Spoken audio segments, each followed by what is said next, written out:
Wir reden ja hier sehr viel zum Thema Auswandern, aber so mancher ist noch nicht bereit dazu und fragt sich, was kann ich ohne auszuwandern schon heute tun, um mich und mein Vermögen zu schützen, vielleicht im Hinblick auf eine spätere Auswanderung. Und damit wollen wir uns in diesem Video einmal befassen. Viele wollen zwar grundsätzlich gerne auswandern, können aber das Land noch nicht verlassen. Sie haben vielleicht Familie, pflegebedürftige Angehörige, Kinder oder auch ein Unternehmen, die sie daran hindern, jetzt sofort ins Ausland umzuziehen. Lass es mich nochmal in aller Klarheit sagen, nur durch das Auswandern kannst du dich letztlich hier grundsätzlich vom deutschen Staat lösen, unabhängig werden und Steuern sparen. Alles andere funktioniert nicht. Das heißt, was wir jetzt hier vorstellen, von was wir jetzt hier reden, ist eigentlich keine Alternative zum Auswandern, aber es richtet sich eben an die, die noch nicht auswandern können und schon mal etwas tun wollen. Was du auf keinen Fall tun solltest, solange du noch in Deutschland lebst, ist eine Auslandsfirma zu gründen, vor allen Dingen in einem steuergünstigen Land. Damit hast du nur Ärger. Steueroptimierung im Ausland über eine Gesellschaft funktioniert nicht, solange du in Deutschland wohnst. Das ist ein ganz wichtiger Punkt.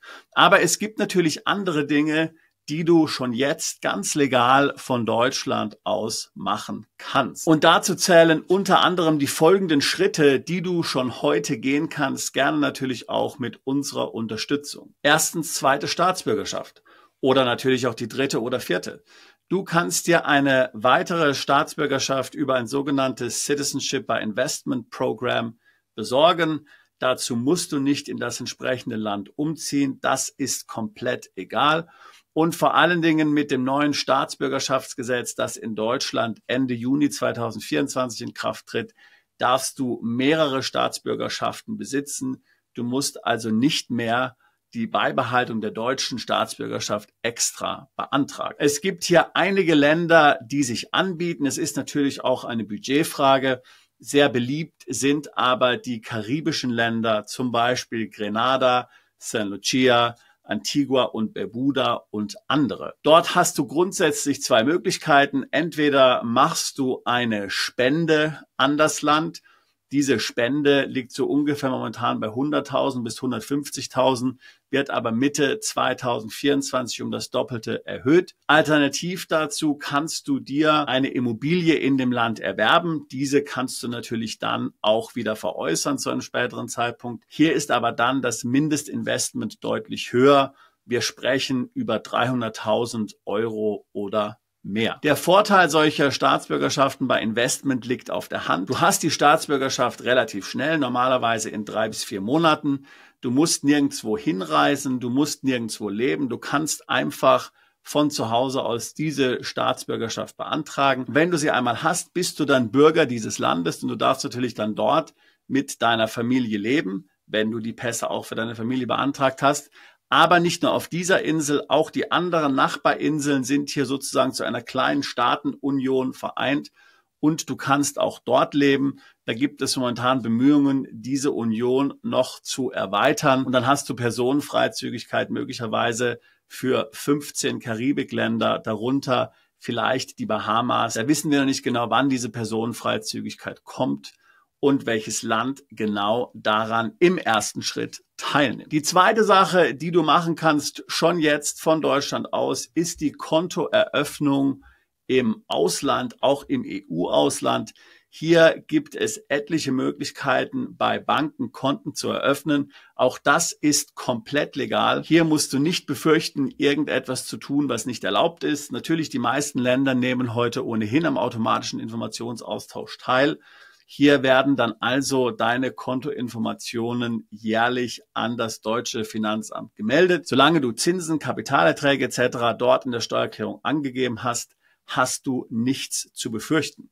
Du kannst zum Beispiel in der Schweiz oder in Liechtenstein ein Konto eröffnen. Hier wird normalerweise eine Mindesteinlage von rund 100.000 Franken gefordert. Und eine solche Mindesteinlage ist natürlich auch in anderen Ländern notwendig. Beispiele sind zum Beispiel die britischen Kanalinseln. Dort kann man bei HSBC, bei Barclays oder Lloyds Konten eröffnen oder aber auch zum Beispiel Singapur, natürlich ein sehr bekannter Standort für Banken. Auch dort gibt es relativ hohe Mindesteinlagen, die man leisten muss. Zu nennen wären zum Beispiel natürlich auch die USA. Auch dort ist es möglich, ein Konto zu bekommen. Hier muss man sich im Klaren sein, dass alles nur in US-Dollar funktioniert und andere Währungen nicht unterstützt werden. Was ist der Vorteil eines Auslandskontos außerhalb der EU? Da gibt es im Wesentlichen zwei Vorteile, die man nennen kann. Zum einen bewegst du dich in einem anderen Währungsraum. Das heißt, die Banken, bei denen du dann ein Konto hast, sind nicht so vom Euro und von einer möglichen Euro-Krise betroffen. Aber natürlich muss man berücksichtigen, dass man dann eben zum Beispiel einer eventuellen Dollarkrise ausgesetzt ist. Ja, das ist ganz klar. Ein weiterer Vorteil ist, dass Banken außerhalb der EU kein SAG-Gesetz haben, wie wir das in Deutschland und EU-weit übrigens kennen. Das bedeutet konkret, dass wenn du über 100.000 Euro auf dem Konto hast, wenn es crasht bei der Bank, dein Geld dazu verwendet wird, die Bank zu sanieren und du als Entschädigung dann Aktien dieser wertlosen Bank bekommst. Ja, das ist das sogenannte SAG-Gesetz. Das gibt es überall in der EU. Daher grundsätzlich sollte man sagen, niemand sollte Konten haben mit mehr als 100.000 Euro Guthaben in der EU, denn wenn es knallt, ist man dran. Eine weitere Maßnahme, Maßnahme 3, die du schon jetzt in den Weg leiten kannst, von Deutschland aus, von Europa aus, ist eine Depoteröffnung im Nicht-EU-Ausland. Also sagen wir zum Beispiel mal in der Schweiz oder auch hier wieder in den USA oder in einem sonstigen Land. Da gibt es ja auch wieder alle möglichen guten Anbieter, zum Beispiel in der Schweiz Swissquote, ein relativ günstiger und ja auch bei Deutschen beliebter Anbieter. Dort bekommst du auch gleichzeitig eine Kontonummer, hast damit also gleichzeitig auch ein Schweizer Konto. Oder aber zum Beispiel Interactive Brokers, dieser wird ja von vielen verwendet. Auch die Verwendung eines ausländischen Brokers ist komplett legal. Hier musst du einfach aufpassen, dass du selbst dann eben die abzuführenden Steuern erklärst, denn der Broker wird dir automatisch keine Steuern mehr abziehen, außer vielleicht Quellensteuer bei Dividenden. Und natürlich, und das ist Maßnahme 4, kannst du auch Edelmetalle im Ausland lagern. Diese musst du ja nicht in Deutschland lagern. Ganz im Gegenteil, du müsstest dich vielleicht da sogar fragen, wenn mal tatsächlich irgendwas hier passiert, wenn es zum staatlichen Zugriff kommt, dann sind ja diese deutschen Edelmetallhändler die allerersten, wo mal der Staat hier in die Kundenkartei reinschaut. Besser gleich im Ausland lagern, da gibt es hervorragende Anbieter weltweit. Singapur sicher ein herausragendes Beispiel, wo du sehr innovative Anbieter hast, die hier dein Gold für dich lagern können, wie du zum Beispiel auch so Dinge umsetzen kannst, wie dein Gold beleihen zu können oder aber bei Veräußerungserlösen diese auf eine Debitcard gutschreiben lassen kannst. Wie gesagt, Singapur ist sehr innovativ, aber es gibt auch andere Länder außerhalb der EU, wo man Gold gut lagern kann. UK haben wir schon erwähnt, natürlich auch die Schweiz oder weiter weg, Kanada, USA. Das sind alles hervorragende Möglichkeiten, wo du außerhalb der EU dein Gold lagern kannst. Auch das ist komplett legal. Das kannst du heute schon so in die Wege leiten, wenn du das möchtest. Die 5. und die letzte Maßnahme, die ich heute ansprechen möchte, ist der Erwerb von Immobilien im Ausland.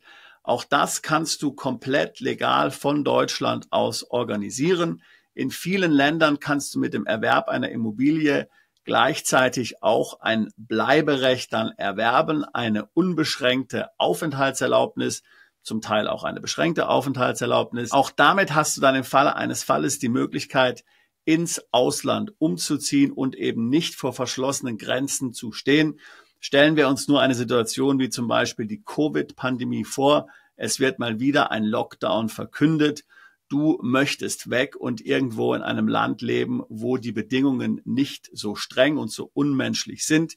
Hier kann es Sinn machen, die eine oder andere Immobilie im Ausland zu haben. Es gibt etliche Länder außerhalb der EU, wo das möglich ist. Zum Beispiel in Asien oder auch in Südamerika kannst du schon für relativ wenig Geld, für einige 100.000 Euro, eine entsprechende Immobilie mit Bleiberecht erwerben. Ja, das waren sie, unsere 5 Maßnahmen, die auch du ergreifen kannst, wenn du schon mal an deinem Plan B arbeiten möchtest, ohne jetzt sofort auswandern zu müssen. Alle hier dargestellten Lösungen sind, wie gesagt, komplett legal, brauchen natürlich aber auf jeden Fall eine gewisse steuerliche und rechtliche Beratung. Frag deinen Steuerberater, frag deinen Rechtsanwalt und natürlich, du kannst auch uns gerne hier um Rat fragen und ein Beratungsgespräch buchen. Link packe ich hier in die Beschreibung des Videos mit hinein. Wir helfen seit fast 20 Jahren dabei, Mandanten ins Ausland umzuziehen, Vermögen im Ausland aufzubauen und ihr Vermögen zu schützen, an ihrem Plan B zu arbeiten und diesen dann auch umzusetzen. Ich würde mich freuen, auch dich alsbald zu unserer Mandantschaft zählen zu können. Bist du Unternehmer, Freiberufler oder Investor? Zieht es dich schon lange ins Ausland? Mach heute den ersten konkreten Schritt in eine Zukunft mit mehr Geld und mehr Freiheit. Buche ein Beratungsgespräch mit Sebastian und seinen Kollegen. Unsere Kanzlei unterstützt Mandanten wie dich dabei, deine Steuerlast legal zu reduzieren, Vermögen aufzubauen und zu schützen und deine persönliche Freiheit zu maximieren. Profitiere jetzt von unserem Fachwissen und unserem Netzwerk. Gehe zu mandatierung.com und werde Mandant unserer Kanzlei.